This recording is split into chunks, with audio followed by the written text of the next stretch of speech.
Je nous invite à prendre la Bible dans le livre de Ruth, au chapitre 1er. Ruth, chapitre 1.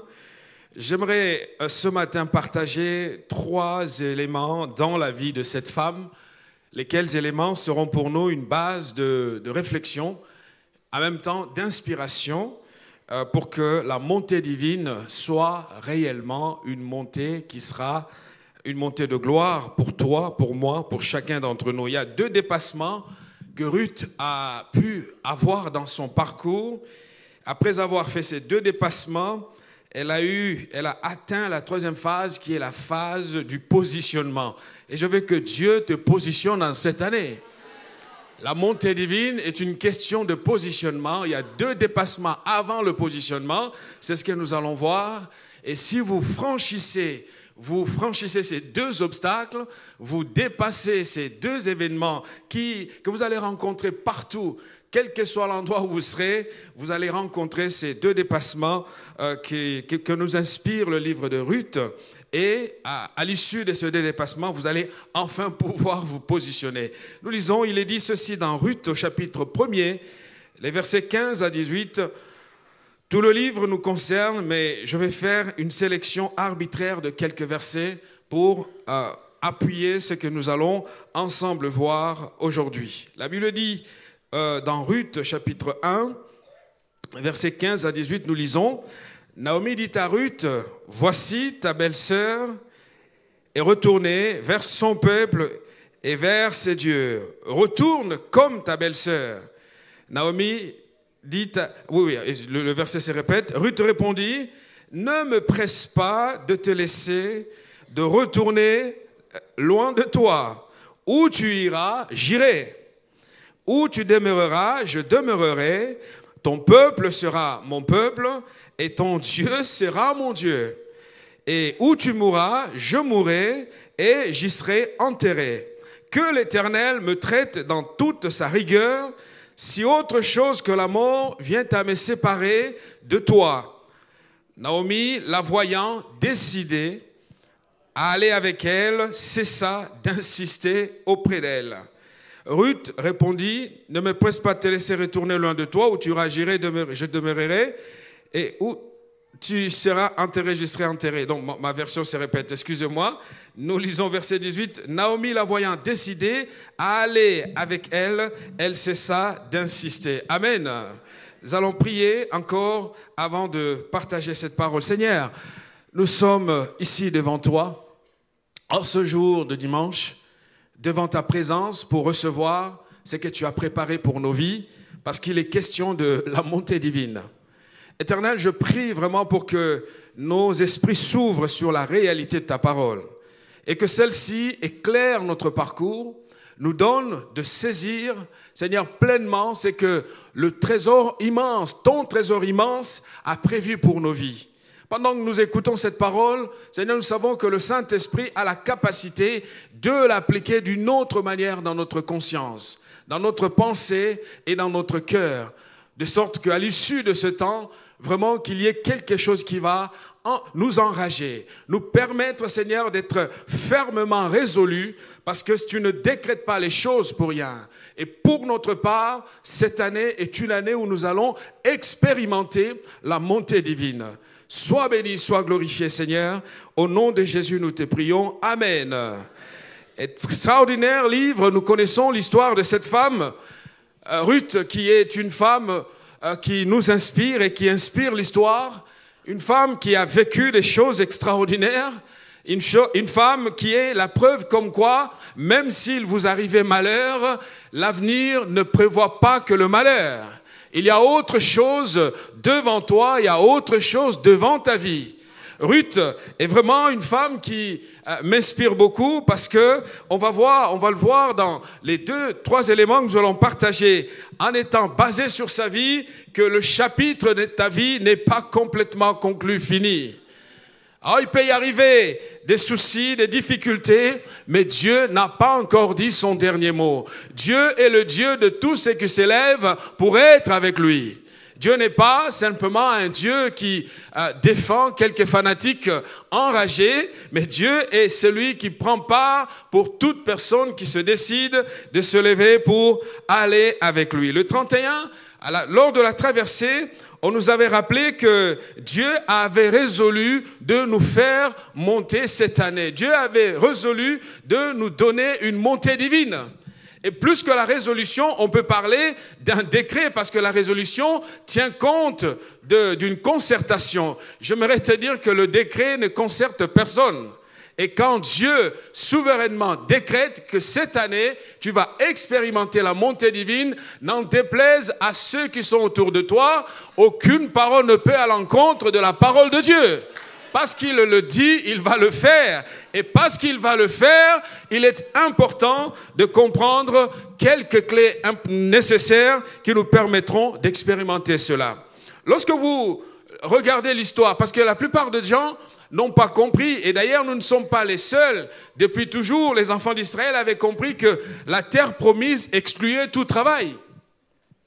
Et lorsqu'on leur a dit qu'ils entreraient dans une terre où coule le lait et le miel, ils ont complètement occulté, anéanti, oublié le fait que quand on parle du lait et du miel, derrière cette métaphore, il y avait une part que chacun devrait consentir pour entrer pleinement dans son héritage. J'aimerais te dire ce matin, si Dieu promet la terre promise, Dieu n'entre pas dans la terre promise sans notre sollicitation. Il y a toujours quelque part qui viendra de moi un engagement, une volonté, une détermination pour que la terre promise soit une réalité. 3 choses que j'aimerais partager avec nous. C'est d'abord le premier point, Naomi, ton silence m'encourage. Ça, c'est le point très important qu'on va rencontrer dans la vie et l'histoire de Ruth. Lorsque sa belle-mère lui dit, souvent je pensais que à la fin, Naomi va dire à Ruth, allez, viens avec moi. Naomi ne lui a jamais dit cela. Ruth a dû dépasser des silences qui étaient des blocages.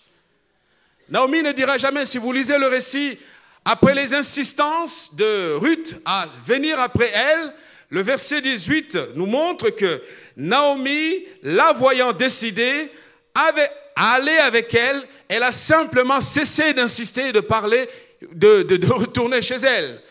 Pourquoi? Parce qu'en fait, il y a des gens qui se découragent si facilement. Lorsqu'on ne me donne pas ce qui me revient de droit, ils arrêtent. Et lorsque vous êtes quelqu'un qui est abandonné, qui est arrêté parce qu'il y a de l'opposition, j'aimerais simplement vous dire que vous n'avez rien compris de ce qui vous appartient. Naomi n'a jamais dit à Ruth, ma belle-fille, viens avec moi. Au contraire, elle a tout fait pour que Ruth ne la suive pas. Cette année, le Seigneur veut que tu sois de ceux-là qui voient leur bonheur et qui ne se taisent jamais. Quand tu vois que c'est à toi et que tu comprends que le devenir, ton devenir dépend de ce qui arrive, n'en déplaise ceux qui sont contents ou mécontents, insiste. Naomi n'a jamais dit à Ruth, viens avec moi. Parce que Naomi elle-même était une femme qui a été blessée par la vie. Oh, je suis ici parce que je suis étranger, c'est parce qu'on ne me regarde pas comme je suis, et alors personne ne me répond, même si personne ne répond. Est-ce que tu es en train de voir ce qui t'appartient? Oh, nous appartenons à une génération du spontané, où on voudrait que tout soit spontané. Et que tout soit comme servi sur un plateau d'or. Ruth savait ce qu'elle voulait. Et si tu sais ce que tu veux en cette année de la montée divine, alors tu feras la différence. Sa belle-sœur, Orpa, n'avait pas la même résolution, la même détermination. On peut juger les gens facilement, mais on peut aussi comprendre Naomi. Parce que Naomi a vécu ce qu'aucun d'entre nous, en tout cas peut-être que quelques-uns d'entre nous, pourront survivre suite à de tels événements. Vous perdez votre mari, vous perdez vos enfants, vous avez fui Bethléem parce qu'il y avait la famine, croyant que le territoire des Moab sera un lieu de refuge. Et vous voilà dans ce territoire des Moab, et là encore le malheur vous poursuit, et de surcroît, vous voulez tourner une page de cette histoire douloureuse, et vous avez une belle sœur qui veut vous suivre. Vous suivre, ça va vous rappeler tout ce que vous avez vécu de douloureux. On pourrait se mettre à la place de Naomi. Parce que si cela arrivait à quelques-uns d'entre nous, on finirait tous, peut-être, au moins 90% d'entre nous finiront dans un asile psychiatrique. Quel traumatisme! Où trouver le moral pour rebondir après? Et donc, il était tout à fait légitime pour cette femme de tenter de dissuader sa belle-fille à la suivre. Parce qu'elle voulait que cette page se tourne. Mais j'apprécie bien la détermination de Naomi quand même, parce que après avoir insisté à convaincre sa belle-sœur à retourner, Naomi a été capable de laisser la destinée de cette femme se réaliser. J'aimerais te dire, malgré le drame, il y a toujours un espoir qui est devant toi. Malgré le drame, malgré les situations catastrophiques, il y a toujours un espoir parce que Dieu n'a pas encore dit son dernier mot. Lorsque Ruth insiste, Naomi va lui dire, mais je ne pourrai pas appliquer le droit du lévirat. Je suis tellement vieille, je n'ai plus rien pour te donner. Et là encore, Ruth voyait quelque chose. Vous savez, la Bible dit que la foi voit au-delà des obstacles. Et si nous voulons monter divinement, nous devons être de ce calibre, de cette femme ou de ces hommes de la Bible qui nous inspirent. Oh, elle n'a pas compris que... Elle avait bien compris les limites de sa belle-sœur, de sa belle-mère, pardon, mais elle ne fondait pas son espoir sur la belle-mère. Elle avait déjà pris part de faire partie du Dieu de sa belle-mère. Lorsque vous vous levez et que vous prenez part pour l'Éternel Dieu des armées, tôt ou tard, le Seigneur rétablira le droit à votre faveur. Même si un homme ne le peut, Dieu le pourra. Ruth va insister. Et Naomi, on pourrait voir le ressentiment dans lequel elle était. Vous savez, il y a des gens qui vont se dire, mais c'est par rapport à ce que je suis, à d'où je viens, que l'on me traite comme ça au travail, dans mon mariage ou dans mon environnement, dans mon quartier.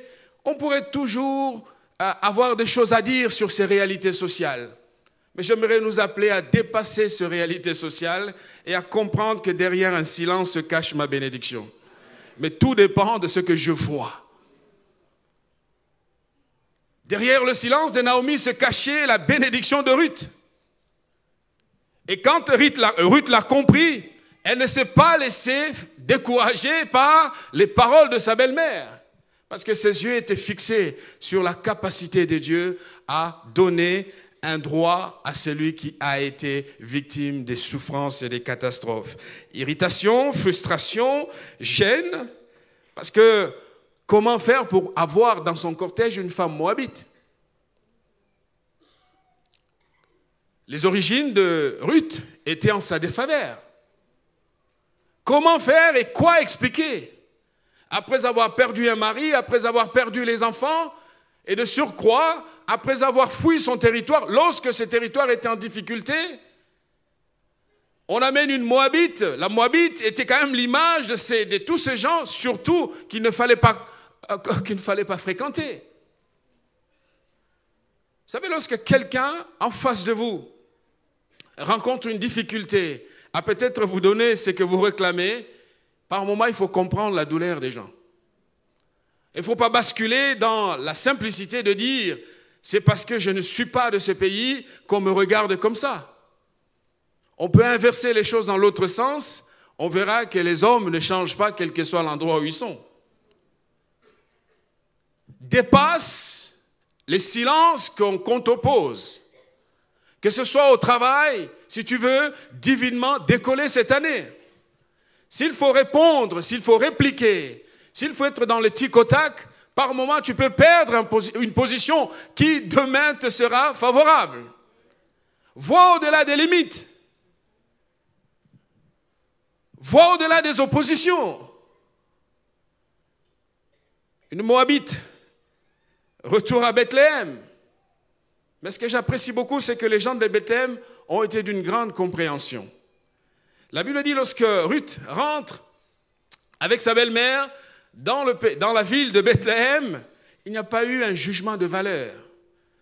Oh, si c'était à l'église, on dirait, mais elle avait fui l'église lorsque Dieu l'a bénie, mais la voilà revenir lorsqu'elle est en difficulté.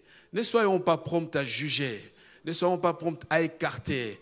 Ayons la compassion. Ce que j'apprécie, les gens de Bethléem auraient pu dire, lorsque nous étions affamés, nous étions en difficulté, vous êtes partis. Mais pourquoi vous revenez? Non, personne n'a osé dire cela. Au contraire, les bras étaient ouverts, grandement ouverts, pour recevoir ces deux femmes blessées par la vie qui revenaient dans le territoire où Dieu leur donnera du pain. Cette année, le Seigneur te donnera une porte ouverte. Cette année, le Seigneur te permettra de retrouver un lieu de repos. Oui, la montée divine est une question de terre pour se reposer. Dieu te donnera une terre pour te reposer. Une femme moabite, image de cette prostitution, de toutes les prostituées de l'époque. On se souviendra de ce que les Moabites ont fait aux enfants d'Israël, parce que Moab, c'est d'abord l'enfant, le fils qui est issu de la relation incestueuse entre l'hôte et sa fille aînée. Et depuis ces jours-là, il y a toujours une image sale qui est collée à toutes les Moabites. Et parfois, quand on te regarde, on te juge par rapport à ce que tu es, à ce que tu as fait par le passé, à d'où tu viens. Mais j'aimerais dire que Dieu a la capacité de dépasser toutes ces choses. Et Dieu est capable de confondre tous ces jugements de valeur pour montrer que oui, je peux provenir du territoire de Moab, mais ma destinée est avant toute chose entre les mains de l'Éternel. N'en déplaise ceux qui sont autour de toi, ou peu importe le vécu qui a été le tien, Dieu est capable de rétablir la dignité d'une personne, mais à condition que nous voyions et que nous soyons capables de dépasser les silences. Ah, depuis que je suis ici, personne ne s'occupe de moi. Patiente. Ce n'est pas le lieu de dire « je m'en vais ». Vous savez, lorsqu'on a développé une habitude de quitter un endroit parce qu'il y a une difficulté, on développe un mauvais caractère, un mauvais comportement. De toute manière, partout tu rencontreras des gens qui seront aussi silencieux. Et Dieu prépare la montée divine à ceux qui ont la capacité d'interpréter derrière le silence un signe de la part de Dieu. Oh, je suis ici, rien ne m'est donné, personne ne s'occupe de moi, ça fait autant d'années que je suis là. Mais voilà comment on me traite, donc je vais m'en aller. Je vais aller trouver mon repos ailleurs. Non. Derrière le silence de celui qui est en position de leadership se cache quelque chose que Dieu a préparé pour ta vie. Qu'en sais-tu? Peut-être c'est juste un temps d'observation. Qu'en sais-tu? Peut-être que c'est juste Dieu qui le pousse à te regarder comme ça. On peut le voir. Vous savez, on parle du prophète Élisée, mais Élie n'a jamais donné facilement la double portion à Élisée. Il a eu le temps de l'observer. Il a eu le temps de s'assurer que ce qu'il demande, il pourra bien le gérer. Il a eu le temps de se dire que ce n'était pas une demande pour la demande. Et il a eu le temps d'éprouver la foi de cette personne. Chers amis, il est important. Le silence est un langage. Le silence est un langage. Ne soyons pas prompts à tout quitter parce qu'il y a un silence. Naomi a dépassé ce silence et elle avait compris que derrière le silence de sa belle-mère, il y avait quelque chose. Et lorsqu'on regarde, on lit le récit, Naomi a toujours dit oui à sa belle-mère, sauf une fois. Elle a toujours été prompte à la suivre, à se soumettre, comme la tradition d'ailleurs le voulait. Mais le jour où Ruth avait compris que ma belle-mère qui me pousse à retourner, ceci n'est pas la meilleure chose, elle s'est permis de désobéir.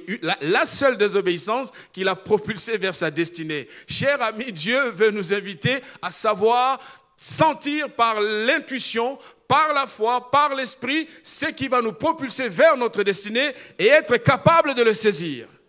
Saisissons tout ce silence comme possibilité pour nous de voir Dieu se mettre à l'œuvre en notre faveur. Le silence de la société, le silence de l'entourage, le silence de mon patron, le silence de mon employeur sont des possibilités qui me permettent de comprendre s'il y a un silence, je sais que Dieu est en train de faire quelque chose. Amen. Il n'y a rien, chers amis, il n'y a rien si nous ne sommes pas déterminés et ne sommes pas capables de voir ce que Dieu voit. Dans ce pays de France où Dieu nous a envoyés, nous sommes nombreux, c'est le territoire qui nous revient maintenant. Et cela est vrai pour tout le monde. Je dois aimer ce pays. Je dois servir ce pays. Ruth n'est pas arrivée sur le territoire de Bethléem comme une patronne. Elle s'est tue. Vous savez, il y a des gens qui se victimisent facilement. Et là, j'aimerais prendre le temps de dire aux jeunes, vous ne savez pas la chance que vous avez que d'être en France et d'étudier en France, d'être né en France ou de grandir en France. Allez à l'école, chers amis.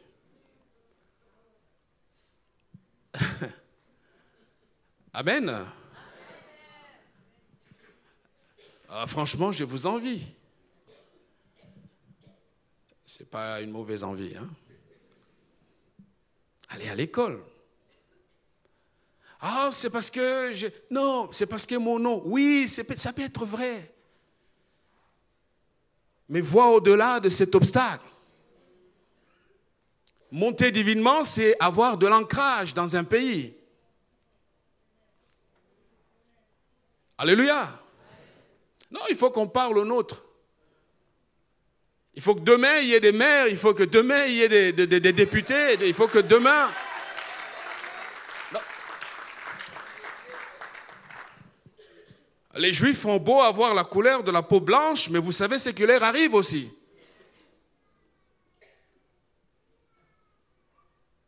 Ah, tu sais, mon prof, il me donne de mauvaises notes parce qu'il a lu mon nom. Oui, ça peut être vrai. Ne réponds pas à cette provocation. Vois l'après.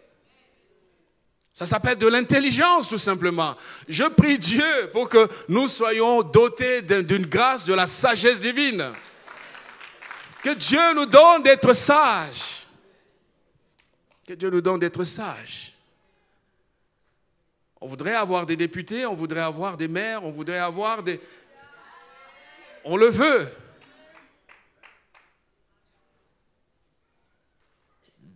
Deuxième obstacle que Ruth va dépasser, c'est l'obstacle du regard par rapport à ses origines.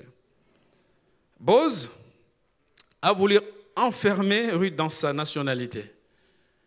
Et ce matin, je voudrais te dire de dire à Boz, ne m'enferme pas dans ma nationalité. N'enferme pas ma destinée dans ma nationalité. Il avait des difficultés, Boz, ou si vous voulez Boaz, mais on dit Boz. Il avait des difficultés, pourtant il était déjà tombé amoureux de cette femme. Mais quand il pensait à ses origines, il a essayé de garder la chose entre eux. Vous savez, lorsque le cœur est pris dans le piège de l'amour, on a beau faire, beau dire, à un moment ou un autre, quelque chose va toujours émerger. Parce que sur la vie de cette femme, Ruth, il y avait cette faveur de Dieu. La faveur de Dieu est ce qui fait la différence, chers amis. Oh, Ruth avait beau être une étrangère, Boz savait bien que c'était une Moabite et elle avait déjà eu un passé. J'aimerais te dire, même si tu as déjà un passé, le Seigneur est capable de te donner meilleur que ce que tu as eu jusqu'ici. Boz était au courant de ce qui était arrivé à cette femme. La nationalité ne fait pas tout. C'est la faveur de Dieu sur ma vie. Mais il faut comprendre parfois quelques personnes qui ont du mal à laisser la place à quelqu'un qui vient de loin. C'est normal. J'espère que je ne vais pas me faire lapider après. Mais c'est normal. Boz aimait Ruth. Mais Boz était bloqué par la nationalité de Ruth. Pourquoi? Parce que, quand dira-t-on, il y a le poids ou la pesanteur sociale qui a aussi son influence. Oh, mon patron ne m'aime pas parce que je suis noir, parce que je viens de ci, parce que je viens de là, parce que je...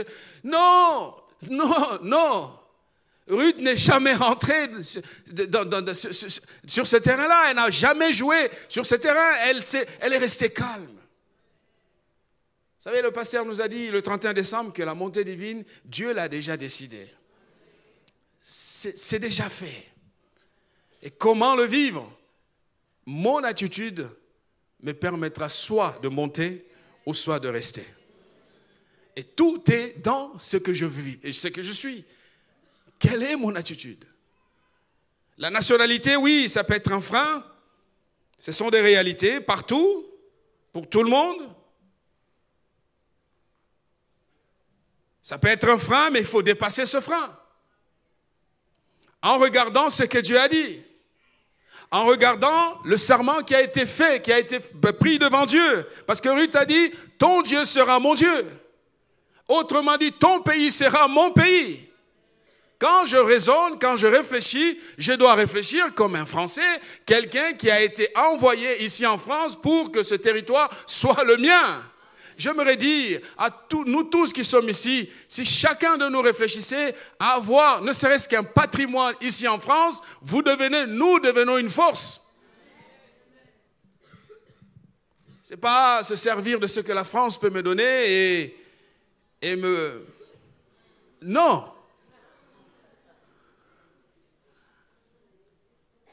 Je dois penser la France.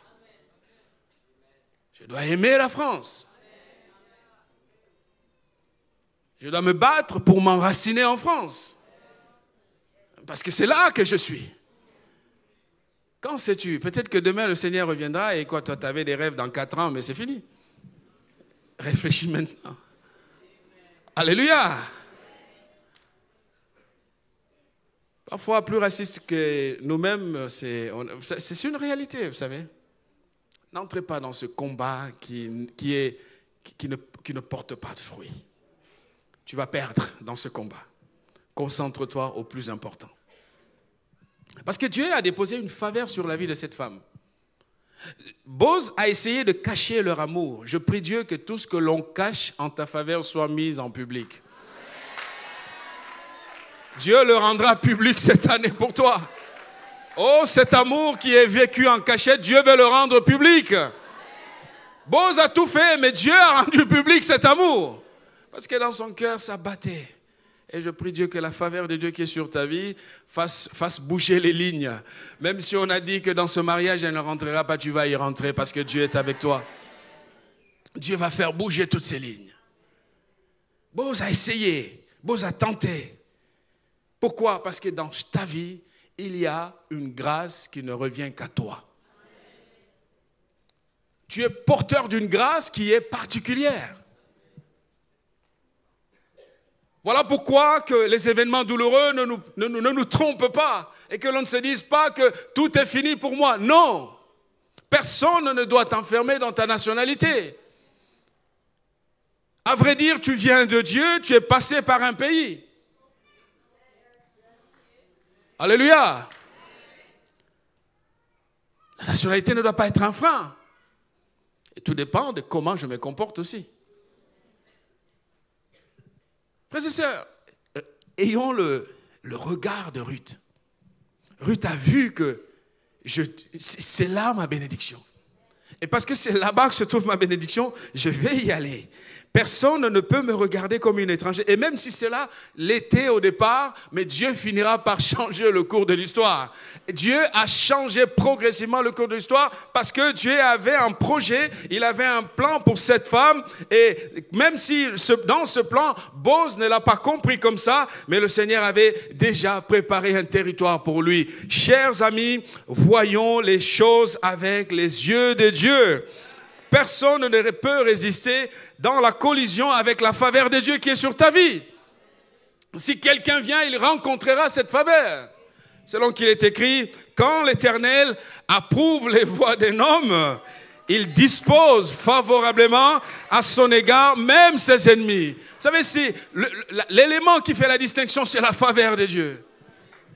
Et du moment où elle est là, elle me frayera le chemin. On a beau être 50. Mais je sais ce que je suis. Je sais ce que je vaux. Je n'ai pas peur de qui est à gauche, qui est à droite. Je sais seulement que Dieu est là. Et parce que le Seigneur est là, j'avancerai avec lui. N'aie pas peur, relève-toi. Dieu veut nous donner une terre pour nous reposer. Et là où nous sommes, c'est le lieu où Dieu nous a envoyés pour que nous puissions nous reposer. faut pas être des gilets. La Bible dit dans le psaume 23, oui, le bonheur et la grâce m'accompagneront tous les jours de ma vie. Le bonheur et la grâce seront là. La nuit, le jour, le bonheur et la grâce seront là comme mes compagnons fidèles et tous les jours de ma vie. Que je me lève dans un pays étranger ou ici, je suis partout chez moi. Ah oui, je prie Dieu que quelqu'un me posait la question, mais j'ai dit non, je suis citoyen du monde, frère. Je demande à Dieu le monde.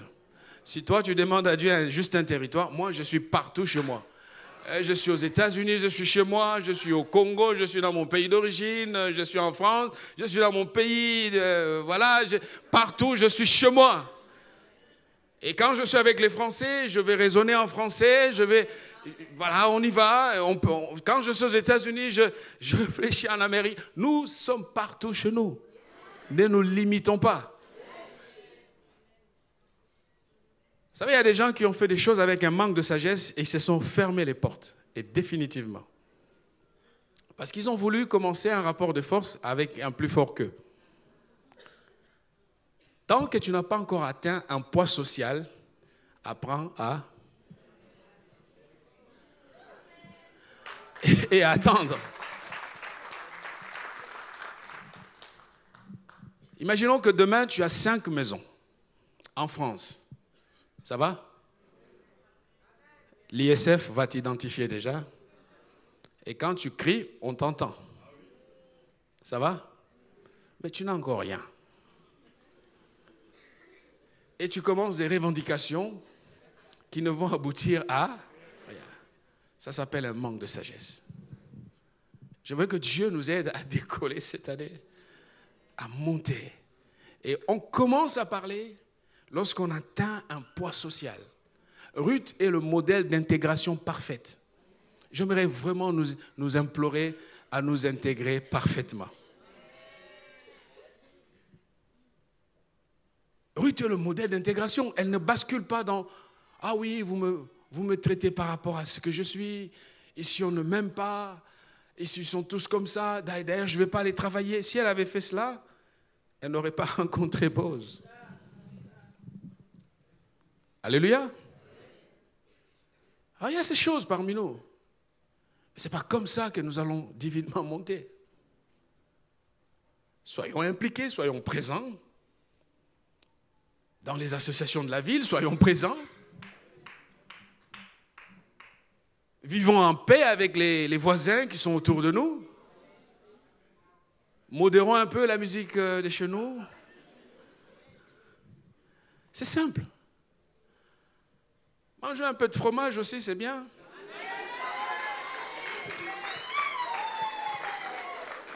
Non mais, c'est vraiment... Ce sont les éléments simples.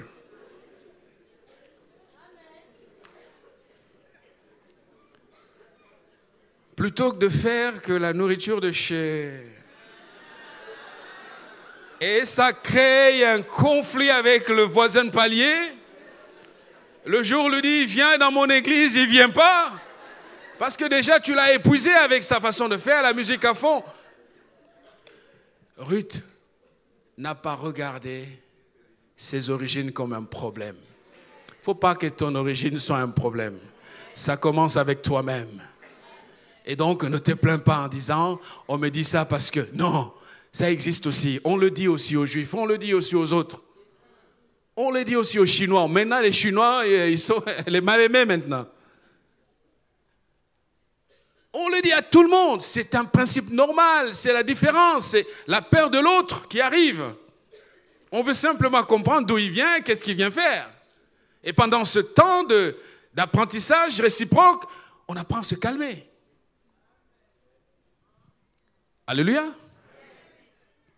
Non, c'est important, frères et sœurs. J'aimerais que d'ici la fin de l'année, qu'il y ait tellement de propriétaires dans cette église. Oh non, c'est ce que je demande à Dieu. Et qu'on soit un poids social. On a beau ne pas aimer les Juifs, mais pour Vous voyez, lors des élections, on les courtise. On sait d'où vient l'argent. Parce qu'ils ont supporté le mépris, mais ils ont travaillé. Travaillons, tout simplement. Travaillons, devenons. Constituons une force sociale, une force matérielle. On ne nous regarde. Vous savez, celui qui a les moyens, on ne le regarde pas par rapport à ses origines.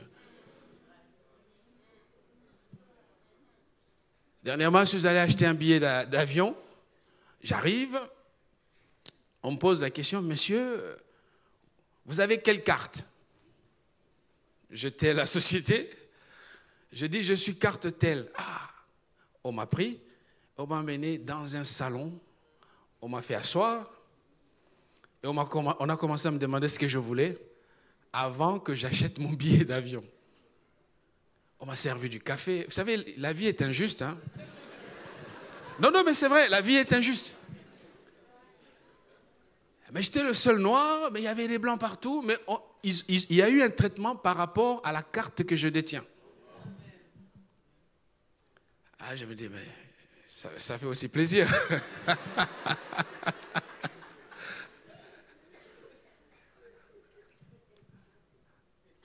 Mais avant cela, on a travaillé à la poste. Hein?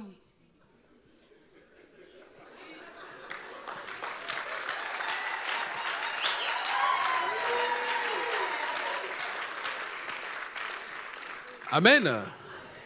Moi, j'ai fait de la plonge en tant qu'étudiant à Bruxelles. Il fallait payer les études. Hein? Ce n'est pas du Congo que l'argent viendra. Non. En plus, j'envoie l'argent.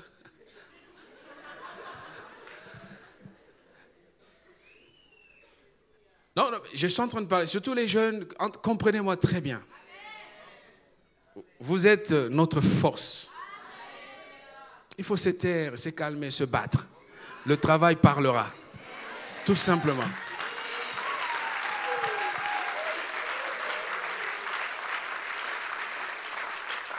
C'est comme ça qu'on va monter divinement. On me sert mon café, je prends mon temps. Vous savez, quand comme ça, il faut parfois prendre son temps. Et je prends mon billet, je sors en tout cas avec les honnêtes. L'hôtesse vient me chercher pour me raccompagner à la porte. Ah, merci beaucoup, monsieur. Mais quand je faisais la plonge en tant qu'étudiant à Bruxelles, je termine à 3h du matin, et je cours à 9h. Et il pleut. Et l'hiver, vous savez, à Bruxelles, c'est un peu plus au nord qu'ici, il fait froid. Et je pleurais dans ma chambre. Et tu fais un devoir avec un petit Belge, tu lui as montré comment remplir le truc. La note vient, toi qui as fait le devoir avec lui, il a plus de notes que toi. Tu as envie de te révolter, mais j'ai dit non, on se calme. C'est pas ça qui va faire ma vie. Amen. C'est pas ça qui va faire ta vie. Reste calme. Travaille. Ruth a rencontré Boz au travail. J'aimerais nous dire ici, franchement, sortons des assistanats sociaux et tout ça. Sortons de là.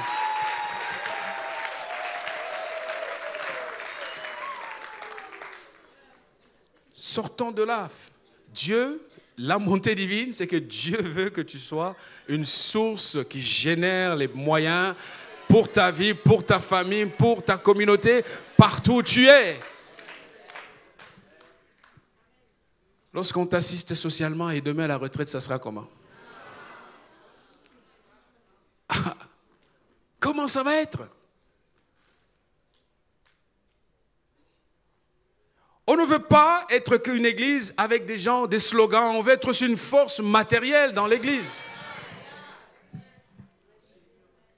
Troisième principe, parce que le temps me presse. Troisième point, c'est je suis ici pour prendre ma part.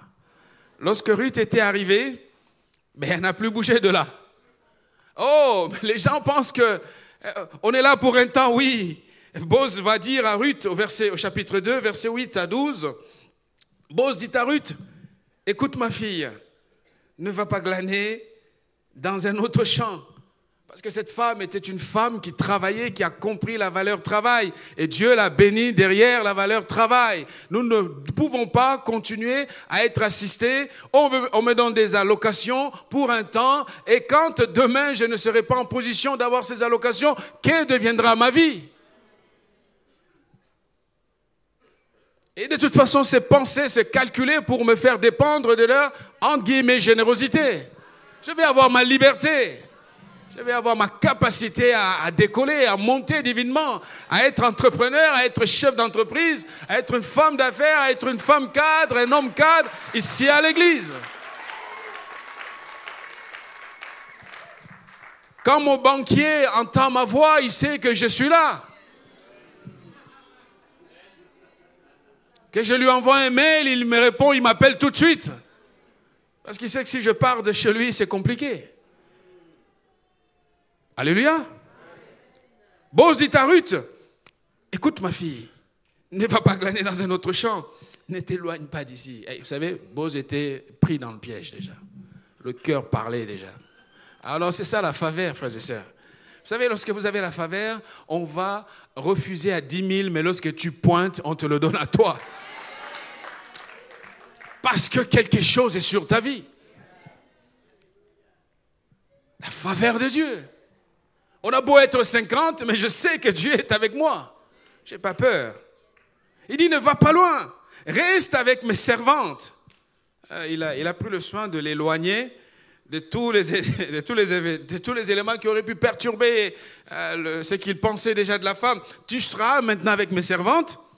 Regarde où l'on moissonne dans le champ et va après elle. J'ai défendu à mes serviteurs de te toucher. Tu seras avec mes servantes. J'ai défendu à mes serviteurs de te toucher. Voyez comment Dieu commençait à encadrer la vie de cette femme parce que sur elle, il y avait une faveur de Dieu. Je le dis que cette année pour toi, Dieu a déjà donné des ordres. Tu seras encadré pour vivre pleinement la grâce que Dieu a préparée pour toi. Mais pour cela, soyons de ceux que nous levons pour travailler. Nous sommes ici pour prendre notre part. Je ne bougerai pas d'ici. Je ne bougerai pas d'ici. Je suis là. Il va falloir composer avec moi. Que tu sois d'accord ou pas, moi, je suis là.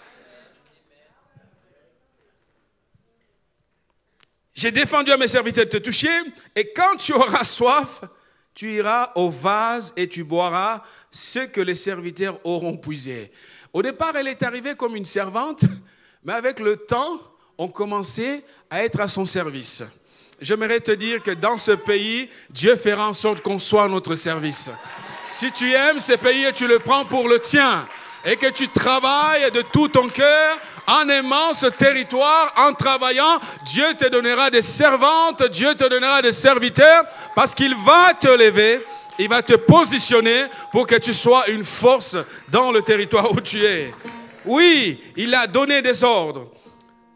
Alors elle tomba sur sa face et se prosterna contre terre et lui dit, comment ai-je trouvé grâce à tes yeux? Pour que tu t'intéresses à moi. Oh, je sais que Dieu va te faire trouver grâce à ses yeux. Et aux yeux de tous ceux qui auparavant avaient des hésitations sur toi. Oh, ils hésitaient, mais cette année, il n'y aura plus d'hésitation. Oh, ils se retenaient, mais Dieu va faire en sorte qu'ils se libèrent complètement. Ça va le faire cette année, parce que la faveur de Dieu est sur ta vie. Et le Seigneur te positionne à vivre pleinement une année extraordinaire, une année exceptionnelle, une année qui va étonner autour de toi, une année qui va te propulser vers le niveau que tu n'as jamais atteint. Oui, tu trouveras grâce. Et on va s'intéresser à toi. Ma sœur, on va s'intéresser à toi. Même si tu attends depuis des années ce mariage, on va s'intéresser à toi. Parce que cette année, c'est une année de la montée divine. On va s'intéresser à toi et on se dira, mais qui elle est? Ils verront la grâce de Dieu sur ta vie et ils reconnaîtront que c'est l'Éternel qui est Dieu. Oui, tu es ici pour prendre ta part. Ne bouge plus d'ici. Tu es dans ce pays pour prendre ta part. Parce que Dieu t'y a envoyé pour un but. Dieu t'a envoyé ici pour quelque chose. Saisis cela. Oui, une terre pour le repos. Que ce soit pour notre église, Parole du Salut. Que ce soit pour toutes les annexes, les communautés, nous sommes ici pour prendre ce territoire, l'amener à Jésus-Christ, parce que Dieu nous a fait pour cela. N'aie pas peur. Dépasse les obstacles et alors tu seras positionné. Ne réponds pas à la provocation. Continue à travailler. Ne réponds pas au silence. Continue à voir derrière le silence que la bénédiction de Dieu est là. Continue à voir derrière ce silence que le Seigneur a déjà positionné tout pour toi. Que Dieu nous bénisse. Que Dieu nous aide. Nous allons prier avec le pasteur. Alléluia. Jésus. Seigneur, merci. Alléluia. Oh Jésus.